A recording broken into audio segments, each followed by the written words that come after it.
Երբ որ հատում ենք ծառի բունը, տեսնում ենք տարեկան օղակներ։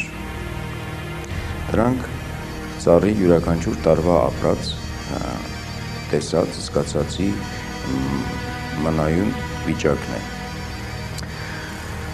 Երբ որ ծառին հարվածում են կացնով, առաջանում է ոստ և ծառի բունը հետագա աճելով, այդ ոստը մնում է տվյալ տարվա հատվածում, այսինքն ծառի հիշողության մեջ մնում է որպես հարվածի հիշողություն։ Նույն կերպ մարդն է,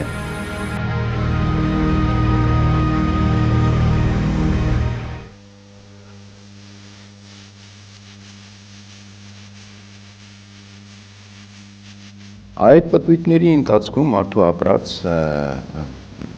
պտույտների ընթացքում արտառոց կարևոր են տոները և տոների հիմքով նաև ավանդույթները։ Տոնակատարման ձևը, ծեսերը, սովորույթները, դրսևորումը, տոնահատկանշով։ Իդեպ տոները խորհուրդ ունեն և խնդիր ունեն պատմական անցյալի հիշողությունը արթուն պահելու, թարմ պահելու, իսկ տոնի են վերածում այն օրերը պատմականորեն, որոնք կարևոր իրադարձություն են կրում իրենց մեջ և որպեսզի մարդու պատմական հիշողությունը չմոռանա և արժեք կրող այդ հիմքը այդ պտույտում իմանա և անընդհատ ակտիվ պահի։ Միակ տոնը, որ ոչ թե անցյալի պատմական հիշողության համար է, այլ հետոյի ակնկալիքի, դա Նոր տարին է։ Նոր տարվա պատմագրությունը ունի հետևյալ ընթացքը փաստորեն։ Հայոց ազգի, հայ ազգի պատմական հիշողությամբ նոր տարին, որը կոչվում էր նավասար, դա նշվում էր օգոստոս 11-ին։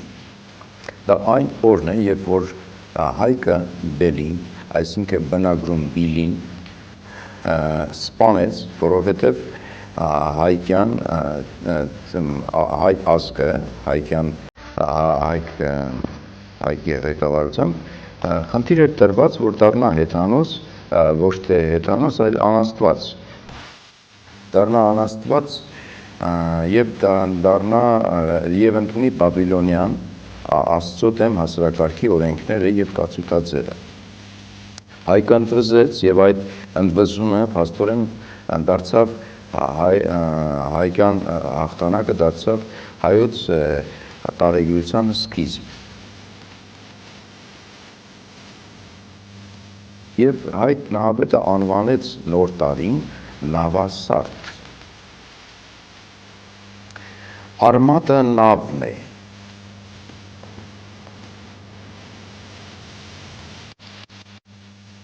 Երբ որ տարեգրությամբ հետ ենք գնում դեպի Նոյ Նահապետը, ստացվում է, որ Նոյի ժամանակ էլ, քանի դեռ ջրհեղեղ չէր եղել, Նոյ ապրում էր աստվածադիր կարգով և աստվածադիր օրենքներով։ Եվ համայն մարդկությունը նորից Բաբելոնյան, այսինքն Աստծո տրած աստվածակարգից շեղվել էին աստվածադիր կարգից։ Նոյով, այսինքն Նոյ Նահապետը միակն էր, որ հավատաց Աստծուն և կառուցեց նավը և փրկության գնաց, որից բխեցին հետագա մարդկությունը այն ինչ որ գիտենք և տեսնում ենք։ Ժամանակների շեղումով Քրիստոսի ծնունդից 2492 թվականին Հայկի Բելի հանդեպ տարած հաղթանակը երկրորդ փրկության խորհրդանիշը ուներ, այդ պատճառով Հայկ Նահապետը կարգեց նավասարդ։ Եվ հիմա ինչպես գիտենք, չկա Բաբիլոնը, բայց կա Հայկի սերունդը, մենք։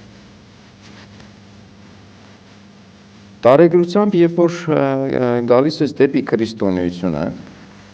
Քրիստոսով մարդկությանը տրվեց ևս փրկության մի նավ,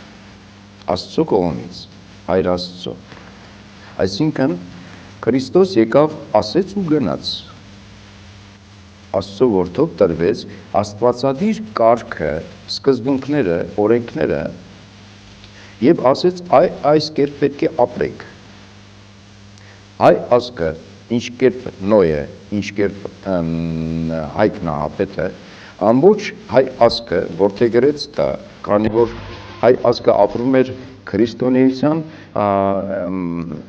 օրենքներով, հենց իսկ աստվածադիր օրենքներով էինք ապրում, այդ պատճառով քրիստոնեությունը շատ արագ ու հեշտ դյուրին ներմուծվեց մեր կենցաղ, հայոց կենցաղ։ Եվ առաջատարն ենք այդ նավի ղեկին կանգնած քրիստոնյա առաքելական ուղղությամբ գնում ենք պատմական ժամանակի մեջ դեպի հավերժությունը։ Եվ ամբողջ աշխարհը, բոլոր ազգերը շեղվել են առաքելական աստվածադիր կարգից եւ աստվածադիր օրենքները խախտած ապրում են։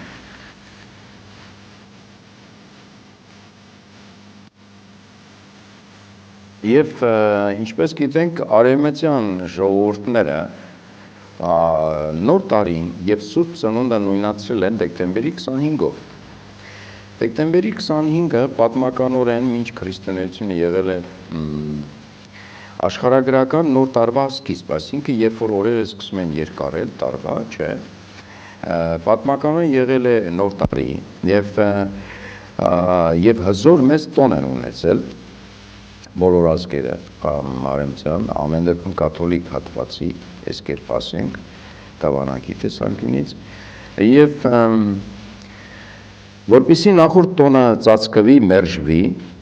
Քրիստոսի ծնունդ պայմանականորեն կարգել են դեկտեմբեր 25 եւ նույնացրել են Սուրբ Ծնունդ նոր տարի։ Հայերս պահպանել ենք Աստծո ծնունդը, Հիսուս Քրիստոսի ծնունդը, հունվար 6 եւ այսօր տոնում ենք որպես հունվար 6։ Սակայն 18-րդ տարումներ են մուծվել նոր տարվա հունվար 1-յան օրուրդը եւ որ դիտարկում ենք ինչ է հունվար 1 նոր տարին, ոչ մի իմաստային խորհուրդ ու պատճառաբանություն մեկնություն չունի։ Երբ որ մանուկի անավարտ, փոքր երեխու անավարտ, մաքուր հոգու աչքերով նայում ենք մերօրյա ծիսակատարությանը, տոնի նշման դրսևորմանը, ստացվում է, որ այդ տոնից հետո հունվար 1-յան նախ տոնասեղանին դնում ենք խոզի ոտքեր, բդեր, այդպես ասած, եւ դա դարձել է խորհուրդ սիմվոլ նոր տարվա եւ խորհրդանիշ եւ նոր տարին վերեացվել կուշտ ուտելու տոնի պարզապես եւ երբ որ փոքր երեխան նայում է այդ տոնից ինչ մնաց իր հիշողության մեջ, իր կենաց ծառի, կյանքի ծառի, իր հոգու բանի հոգու այդ կառուցման այդ հիշողության մեջ ոչինչ չի մնում բացի կերակուրը